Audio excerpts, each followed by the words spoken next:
Zawadi Bryant, she is currently the president of Acute Care Pediatrics for Pediatrix Medical Group.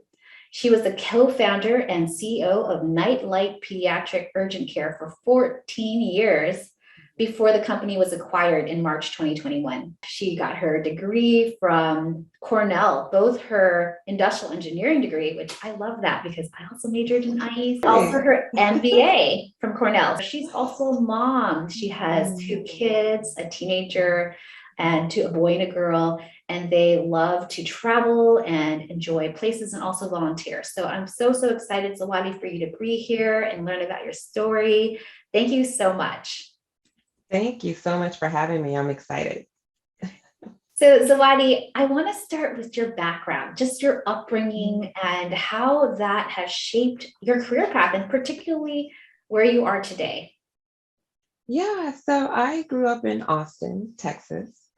So native Texan, and a family of, there was 5 children. I had a extremely strong mother who was a disciplinarian and very focused on education.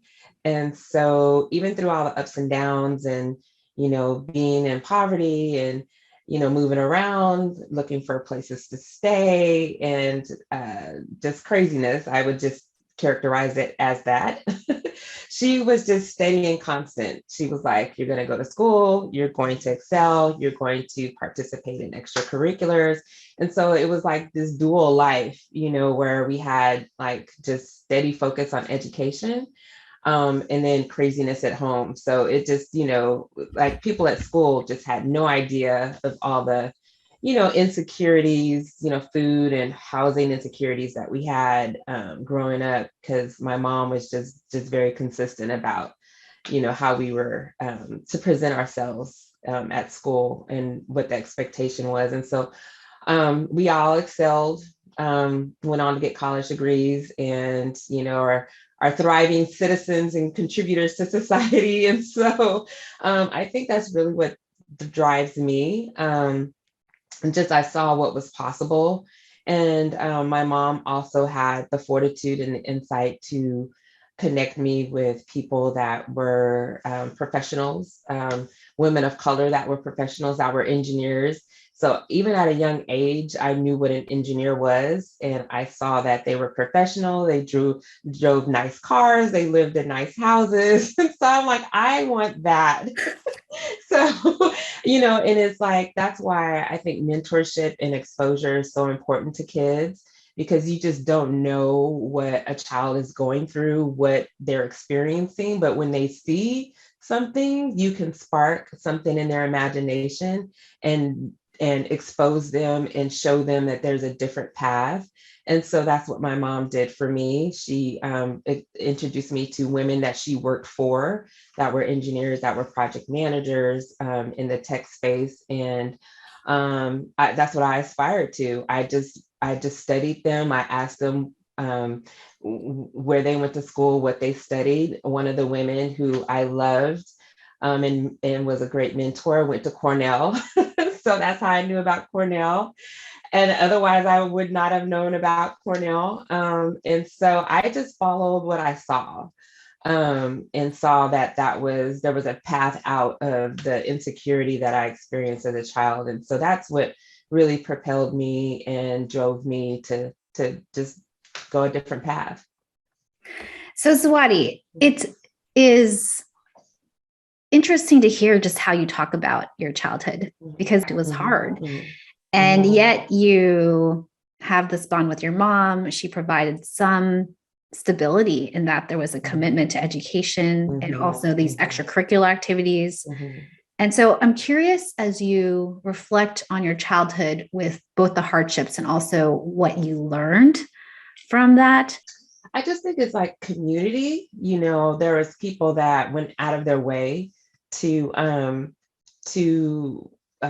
give me the extra that I needed, or really just the basics. I remember this one woman gave me luggage when I graduated from high school, and I just was like, what's this luggage for? And she wrote me this note because she's like, you're going to travel the world. I think it was just the notion and the reliance of community, like other people. And it doesn't have to be blood relatives, blood family. It could be just people that, like, again, that my mom worked for, women in my mom's circle that she worked for, and they saw how hard my mom worked and her commitment to us and our education, and they just filled in the gaps, plenty of people contributed to my summer camps. During the summers, I went to engineering camps, during the summer, during high school, and my mom didn't have the money that other people, somehow there was always a ram in the bush. There was always, a means and a way to get me to the next step. And so for me, what I took from that was, just community, people giving, contributing, mentorship. And so that's why that's always been such a major focus and importance of mine, because I know what that did for me. It's a powerful concept. And I think in our American individual construct, it's yes. You got to be strong by yourself and not rely on others, because you never know, and pull yourself up by your own bootstraps. Yes. So Zawadi, tell me, because that myth, I mean, you debunked that myth with this experience and how you now. So tell me, so are there other myths that you learned as a young Zawadi where you realized later in life that actually that's not true? I think, there's all kinds of myths that, need to be debunked. Like you said, the whole notion of pulling yourself up by the bootstraps, if you don't have any bootstraps, there's nothing to pull up, and so I think for me, again, just community, going back to old school, asking for help. And I know that's not always easy, especially if you're a giver like me, I'm giving. Well, sometimes you need to be replenished and need to have people give onto you, and you need to receive and be gracious and humble enough to know when you need that help of receiving, and humbling myself to receive the gift of love and gift of time, and just to be kind to myself, that I don't have to do it all. The whole myth of you have to be able to do it all. And I just think that's crazy. That's why people are, depressed and depleted and stressed and all of that. And so I just, I go out of my way, and it has to be very intentional, because it's just not my nature to think ahead, like, where do I need help? Like last week, I was traveling. All of a sudden I needed to travel, and the young lady I normally use to help, with the kids while I'm traveling, was not available. And so I just sat down. I'm like, okay, who can I call that can help, and I had about 5 people on my list. And the first person I called was like, absolutely, like, what, like, how do I need to show up? Where do I need to show up? Like, what do you need? And so it's just one of those things where I just have to be very intentional if I plan in advance. And, even if I don't, and that's another thing, like, I'm such a planner. So I feel like if I didn't give people way advance notice, then I don't have the right to ask. And so that's another thing. I just think, I speak for myself. I'm really hard on myself in regards to asking for help. And so whenever I have asked for help, people just are falling over themselves to help. And so that's always been such an encouragement to me. And I just think that we just need to be kinder and gentler to ourselves. Hear, Zawadi. We're always trying to be strong and not need anyone, but there's so much power in community, and not just giving to the community, but also receiving.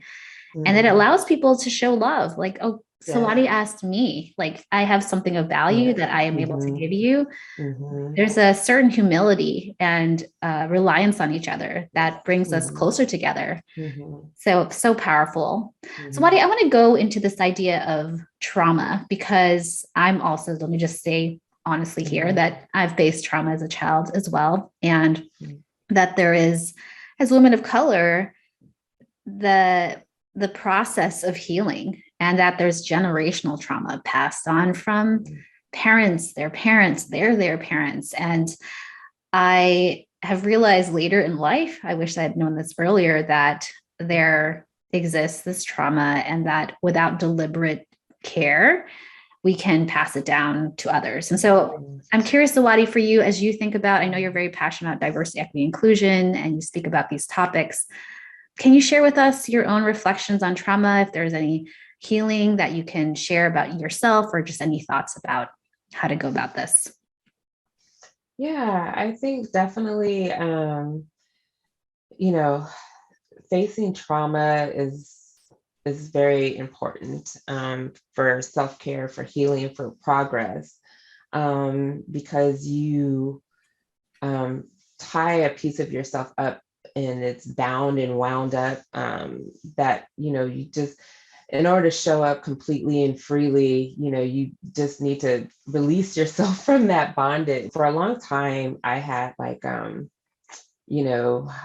this hostility with my dad.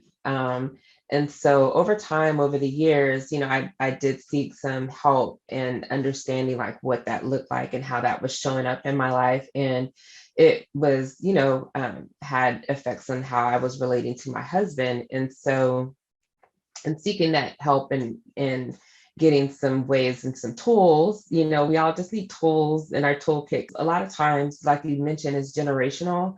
Like he did the best he could with what he had, and so just understanding a lot of the things that he experienced and went through as a Black man that grew up in a very segregated society that did not recognize his brilliance, and him being frustrated that he didn't reach his potential. That didn't have to prevent me from having a very satisfying, healthy relationship with my husband, or with myself, and just feeling that I was lacking a father's love.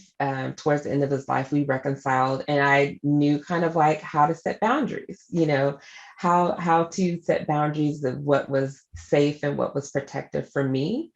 Was very key to understanding that I could have a relationship with someone on my terms, on the terms that was good for me and what I needed in order for me to be a healthy, thriving individual. Getting a set of tools, just talking about it and just talking about releasing things and what that does for you in your own life, and how you can thrive and be kinder and gentler to yourself and to your spouse and to your children. Just things that where I was manifesting is like, that's how my parents did it, so that's how I was going to do it, even though I hated it as a child. And this is like, well, why are you perpetuating something that you hated as a child?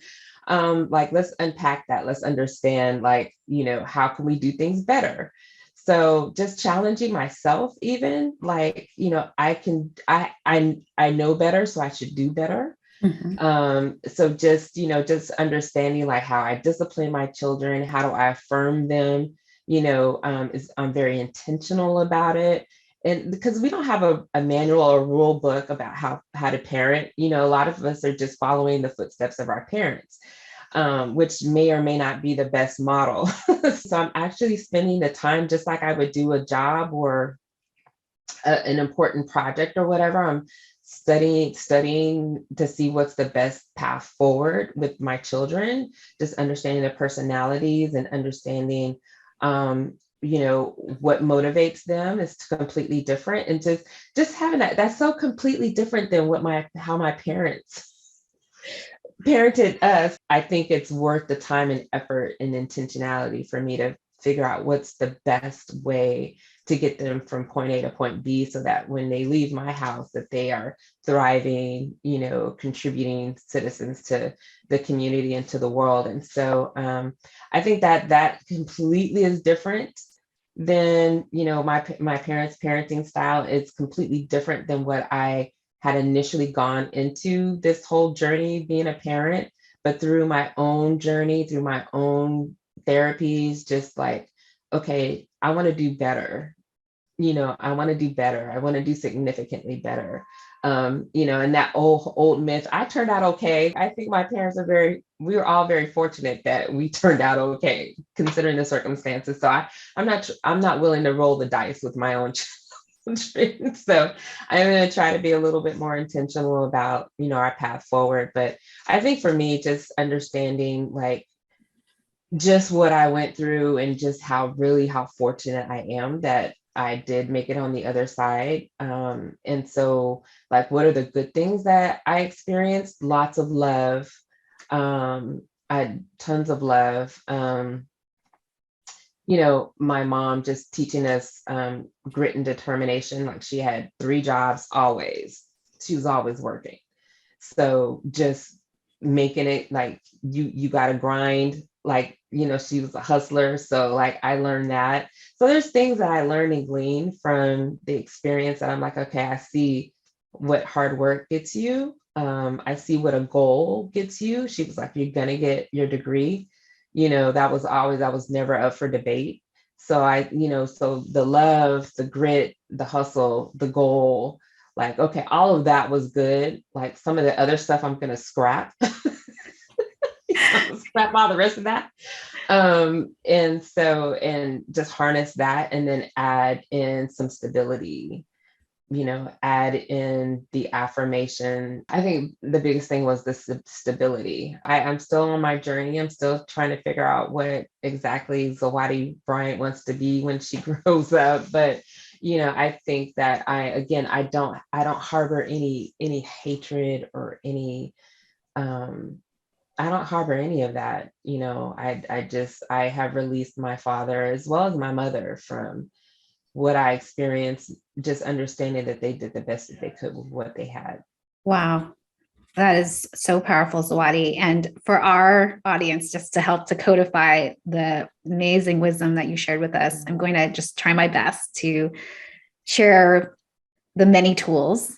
So one is just recognition that there's generational trauma and we will continue to pass it down if we're not even aware of it.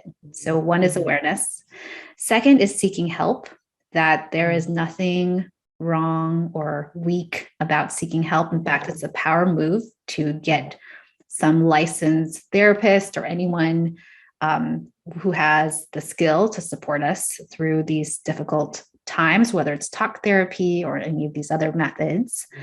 Third is that there are our parents and their parents. Everyone's just doing the best that they can, including us. And that means making mistakes.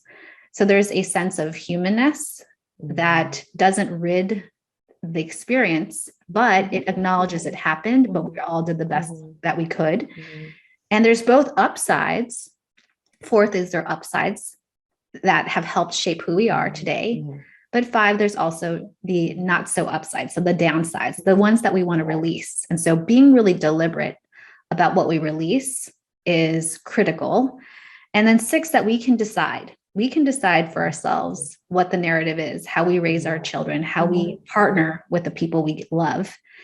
And finally, I would say that there are ways in which we must affirm and love ourselves, because as we give to others, if we don't start with ourselves, then we're, I think, repeating some of these same mistakes. And so I think I captured, Zawadi.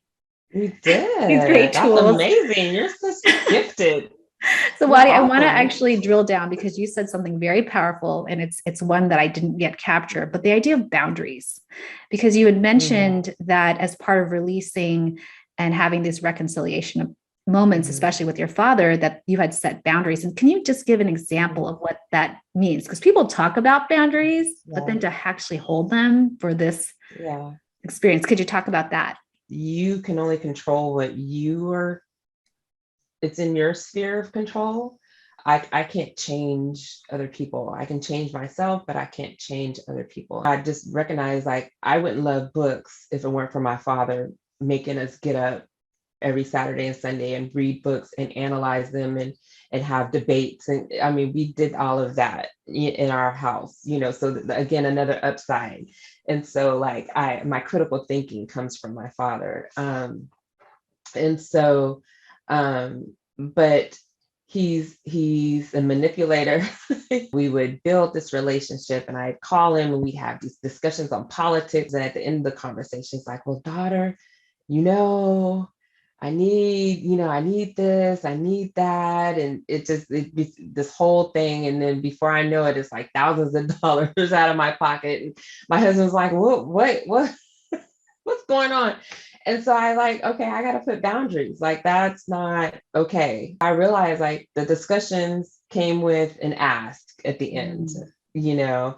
And so, and so, after so long with no ask, or the ask not being given, then he wasn't interested in the conversations. And so I was like, well, if that is what the exchange is, then I guess then we don't have to have a conversation. So it just became like, what's healthy for me is, reaching out. And if it's not reciprocated, then that's okay. I'm not going to be shelling out dollars for a conversation. So that's, I just put a boundary around that. So clear, very powerful. Yeah. And so let's take this powerful lesson, because there's so much to learn from you, Zawadi, and I want to get to your CEO journey. And I'm curious, did you, with talking with the women of color engineers and getting luggage, did they also say you should try to be CEO? How did that come about, this desire to be CEO? Oh my gosh, no, that never. I would have been happy, along my journey of going up the ranks as an engineer, because that's what I saw. I didn't see any, CEOs. I didn't see any entrepreneurs really. And so, that just came through just kind of being super inquisitive and asking questions. Once you get in certain rooms, then that's another thing that I love about just this journey is, I did learn not to say no. So when I'm invited somewhere, I say yes, and I go and I ask questions, and I'm like, well, what do you do? And how did you get to where you are? And just being curious and asking questions. And so that's always been my nature. And so I just started reading about people and their journeys. I love biographies. I'm always curious as far as how people got certain places. And I know that it's through connections and learning, and where opportunity meets, preparation, magical things happen. And so that's just pretty much my own kind of journey and seeking and asking questions and getting in circles, like women president organizations or YPO or different organizations I've been a part of where I've seen people moving up, and I'm always asking, how did you get there? And so this entrepreneurial journey actually started when a friend of mine asked me to help her with put her business plan together for this pediatric urgent care. My partner is a physician, a pediatrician, and she recognized that she is a medical professional, a clinician, and she loves medicine, but she did not understand or like business. And so she was like, can you help me put this business plan together? And what started off as me just helping eventually turned into me being a partner with her and starting along this journey with her. And so we started with one little clinic as a proof of concept, just to see if it was going to win over the doctors and if the parents were going to trust us. And within a year, we were like just busting at the seams and needed to expand. And so we actually expanded that location and then added a second location. And before we knew it, we had 8 locations. And so that journey really continued me just asking questions. Like, I didn't know what I was doing. So I didn't know billing and medical jargon and all that. So I asked around, like, who is the best at doing this? And I sat with this woman who I asked her, I was like, can I just sit with you and understand this billing terminology? It's a foreign language to me. I work at British Petroleum in oil and gas. And she introduced me to the next person because I was asking questions. She was like, well, I can't answer those questions, but I know someone else that can answer those questions for you. And so just the journey just continued, people just passing me along to the next person that could answer my questions. And just, enrolling in classes, you never stop learning, right? You just lifelong learners. And so I was like, going to business school, they don't teach you like the details, of like the details of running a business, all of the ins and outs and the tax and payroll and all of that kind of stuff. And then once we got the business going, I'm seeing all these other people. I'm going to conferences and I'm seeing people have more than one clinic. So I'm like, okay, how do you go from 1 to 2 clinics? Like, how does that work? And so I'm like learning about scaling the business. Once we have multiple clinics, I'm like, oh, I'm seeing people like have a whole network of clinics, across the country, like multiple in multiple states, multiple cities. And I'm like, how does that work? So I'm like, again, just on the journey of quest to find out how people are growing and expanding their footprint and their business. So I think it's just having a natural desire to learn and to grow and being inquisitive. It definitely wasn't intentional because I didn't have a model or I didn't have examples of seeing myself in this role. I want to make sure I emphasize a few themes that it sounds like started when you were young, maybe even from your mom. But first is that you see opportunity and you'll say yes, that there's, you don't know where it will lead, but if given an opportunity, say yes. Second is, even if you don't know what to do or who to talk to, just ask questions, be curious and be humble. So that third, you can ask for help, build a community, and there will be people who will show up, whether in conferences or in classes or with your network. It's a drive to find out the answer, even if you don't know, and also be unafraid to make the ask. Or even if you're afraid, just ask, and people will help or not help, and it's fine. I do want to name that your deliberate way of networking. You mentioned conferences, but also you joined some pretty beefy networks, including YPO, as well as the Goldman Small Business Administration Group. So taking advantage of opportunities, which you wouldn't have really known about had you not asked all these other people who've done it in front of you. Exactly. So really, really powerful. Exactly. So I want to ask you one more question that just talks about thriving. As a mom, a working mom, managing all the things you had to sacrifice, we all do. And I'm curious, what are you glad you learned? Do you practice now? What is something you wish you had known earlier? A couple of years ago, I had a pretty significant health scare. And so in that period of time, I like scaled back everything. Like I got off of all the boards, all the extracurriculars. It just gave me an opportunity to like keep the main thing, and to slowly add back things that I thought were impactful and significant. And I'm just like, okay, I think God just kind of like, okay, you need to have a clean slate.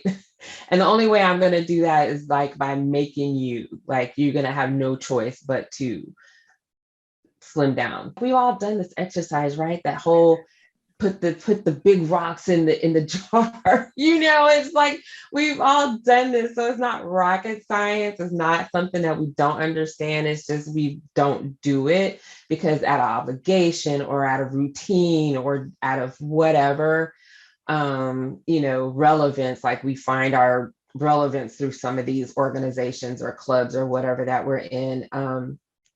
And so for me, it just was like, okay, now that I'm at the baseline, okay, first and foremost is me and my health. Absolutely. First and foremost, that's the foundation by which everything else thrives. And then it was, my relationship with God, very spiritual person, very committed to my faith. And then family, so that's my core right there. That's like everything else is, nice to have. So that's my core, right? That's my core base. And then from there, I build on like what things like now I'm like, I have more life behind me than ahead of me. So I'm like, okay, what's impactful, what's significant, what's going to build my legacy. And so for me, what's really, really important is to build a firm foundation for my children. And so my husband and I are like, okay, what's the legacy that we're going to leave behind for our children? And so we're really focused on that. So that's why I'm like, okay, like, are we gonna, what are we doing as far as business wise or building our wealth or building what kind of foundation do we want to have as a family? What are we going to focus on?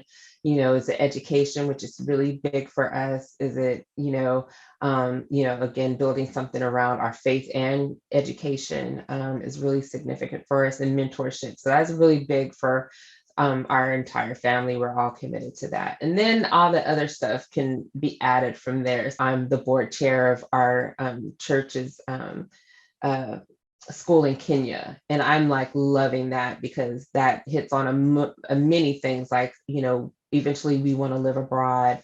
We want our children to have that experience. And then I want to make sure I'm doing something related to world equity and education as far as entrepreneurial. We're building, an opportunity for them to have some skilled opportunities for them to make money.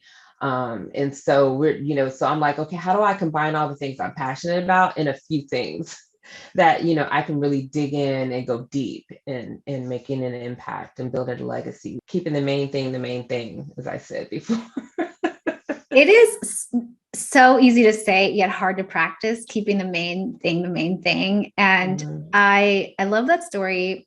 And particularly that, why do we need the healthcare, right? Like, why does it have to be some big dramatic thing happens and it makes us question all the things? And I hope for myself and for others that we can learn and say, let's do it now, even without the scary thing. Yes.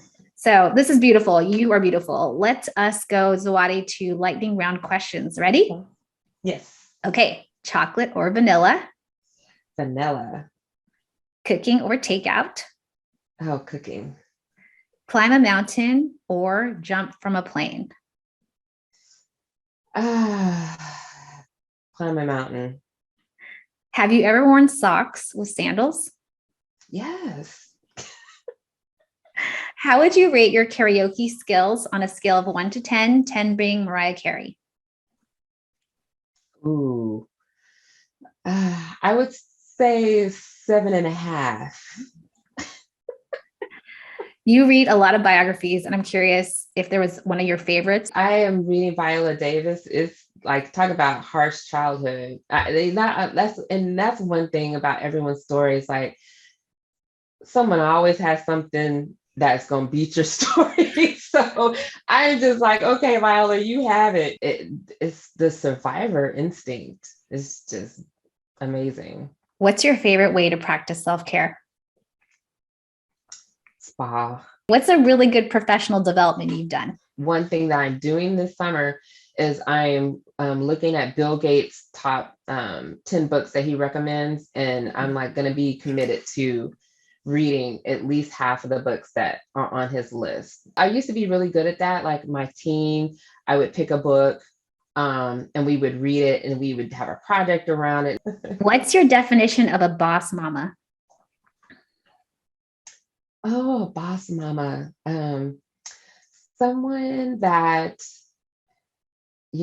I would say someone that just really, really embraces both and doesn't think of one is better than the other. And that also they infuse that in their children. I love the fact that my daughter knows that I am, CEO, and she like looks at me and she's like, I can do that, and my son, he looks at me, he's like, I can do that. I think that's really important too as a boss mama, is don't hide anything, don't sugarcoat it, don't make it sound, like it's all peaches and cream, and so I think that helps build resilience in your children as well. Just letting them see the ups and the downs, the good and the bad. What advice, Zawadi, would you give your younger self? I wish I had been bolder. Like, I wish I wouldn't have hesitated as much as I did. Where can we find you? Do you have social media account, or LinkedIn is best? LinkedIn is best. Do you have a final ask, recommendation, or any parting thoughts to share? Instead of saying an imposter syndrome, I would just say that you're unique and you are fabulous. And there is no one else out there like you. That is the truth. And so don't hide that. Don't be afraid of it. Know that that's your superpower.